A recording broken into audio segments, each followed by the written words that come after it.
the family wanted the engine back for forensic purposes.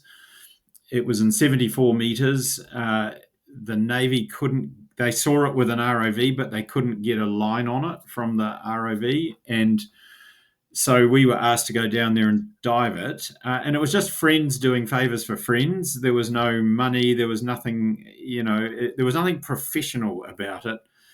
But that photo got taken of us sitting in the bucket of a front end loader being put in the water. And that looks pretty professional, right? So it looks a bit occupational.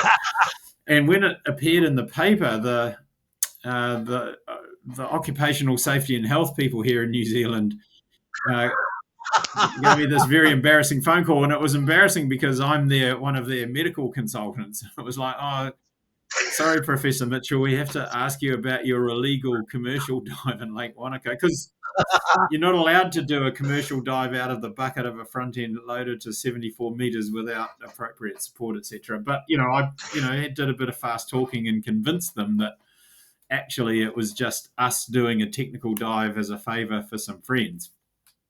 But it looked bad. Yeah. Yeah, I guess that would look kind of bad, wouldn't it? And those guys don't tend to take that sort of stuff lightly. No. At least I know in Ontario they don't if you do any illegal commercial work. So, so when you got into doing your technical diving, like how long after did you start? When did you start diving rebreathers? Oh, pretty much straight away, actually. It was very obvious to me that if you were going, especially down here in New Zealand, and actually I was in Australia at the time, but same thing really. It was obvious that if you were going to use helium, open circuit was not going to fly, because helium has always been and remains very expensive down here.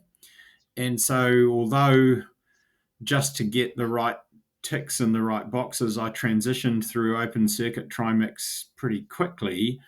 I went fairly much straight to rebreathers, and rebreathers were new, right? Like, so we're talking 2001.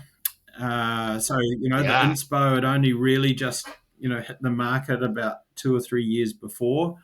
There were almost no other rebreathers around, and in fact, my first rebreather was a US Navy Mark 15.5, so the old sort of pre-Mark 16 rebreather. It was an awesome unit, although it became impractical fairly quickly because it had these Inconel spheres for gas cylinders, and if you took one of those into a dive shop and asked someone to fill it, they'd look at you like you'd, well, I won't get into any graphic detail, but they didn't like it very much. And uh, so that just, especially for travel, and especially after 9/11, it was clearly a military device, and everyone was very suspicious of rebreathers at that time. So I transitioned away from that into other rebreathers. But yeah, like right from the start of my technical diving, it was kind of rebreathers. Wow, that's really cool. And I mean, you still do a lot of impressive diving. I mean, you've done you helped identify the SS Cumberland. Um I also understand that you did in 2002 the deepest dive to a shipwreck Yeah, it was at the at the time. time. Yeah. So there was a famous wreck in Australia that it was actually a hospital ship that was torpedoed on its way from Sydney to Port Moresby, because the Japanese were right on Australia's doorstep at that point. And this ship sank very quickly.